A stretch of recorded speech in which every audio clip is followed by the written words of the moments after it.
Hello, c'est HR, votre chroniqueur. Alors vous avez vu, j'ai mis la casquette, donc forcément je vais vous parler d'un film Franc-Masia. Mais aujourd'hui, il a une particularité, c'est un film d'horreur. Ce film a pour titre Blood, The Last Vampire. Avant d'aller plus loin, n'oubliez pas, si vous n'êtes pas abonné, pensez à le faire, pensez à la petite cloche pour les notifs. Let's go! Not your kind.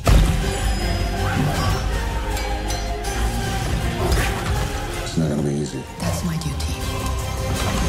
I live for one purpose.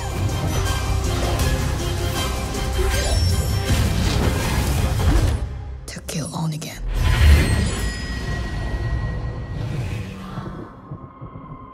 Alors tout d'abord, sachez que ce film est une adaptation d'un manga qui a le titre Blood, The Last Vampire.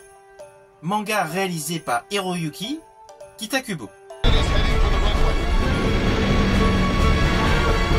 don't believe it. There's actually 3 of them.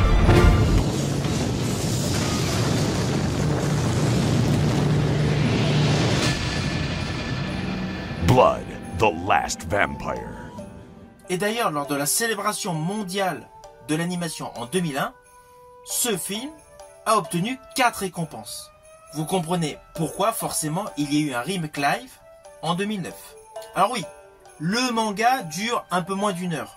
Le film dure 1h30. Forcément, il y a beaucoup plus de détails dans le film.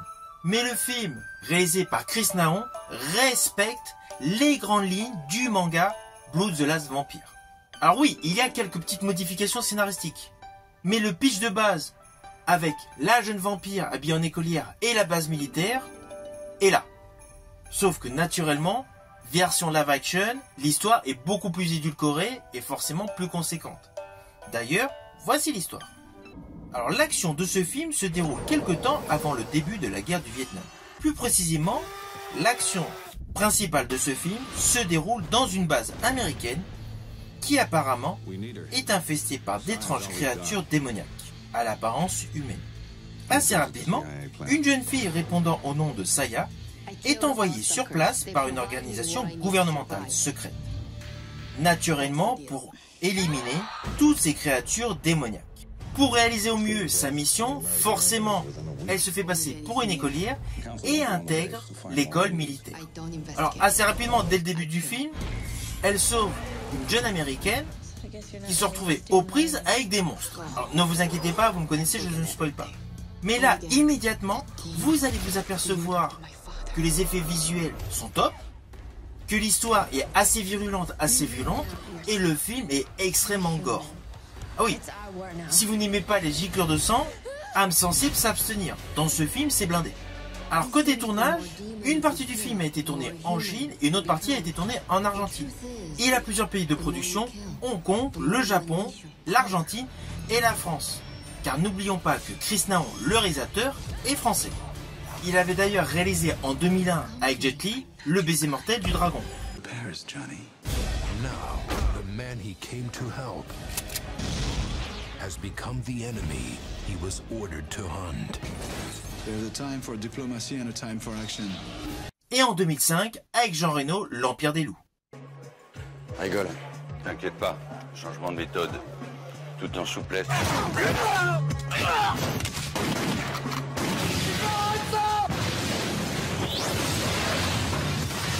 Alors la réalisation est extrêmement fluide, la réalisation est dynamique. Alors oui, les puristes vont dire que Chris Naon a pris des libertés par rapport à son adaptation du manga. Mais au final, le spectacle est là. Et la trame centrale est respectée. Elle est simplement un peu plus édulcorée, un peu plus travaillée. Alors oui, ne vous attendez pas à un film de chasseur de vampires comme jadis Blade avec Wesley Snipes. Là, ce film est un réel compromis de film de vampires et de film de combat chinois. Il y a certes de l'assistance par câble, mais les chorégraphies sont belles. Et en plus, ce film a une autre particularité, c'est qu'il met en avant une héroïne féminine. Et dans ce registre de film, c'est assez rare. Car en tête d'affiche de grands films avec une héroïne qui manipule le katana avec une dextérité de folie, en dehors de Michelle Yeoh, il y a eu très peu de femmes en premier rôle.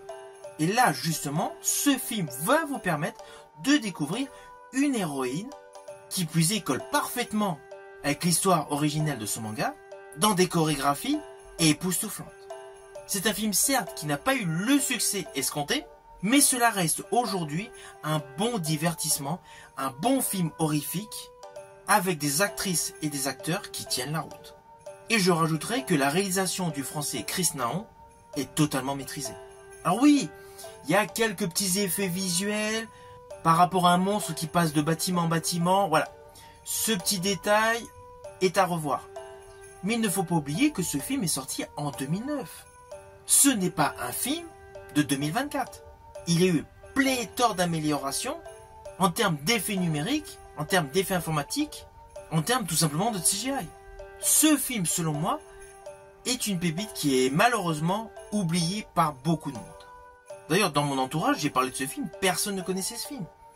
Alors qu'il est 100 fois meilleur que de nombreux films actuels. Ce film correspond totalement à son registre horrifique, manga et combat.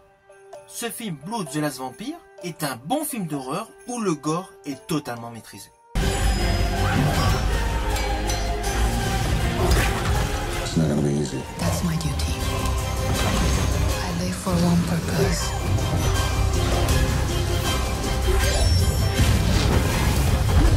To kill Onigen.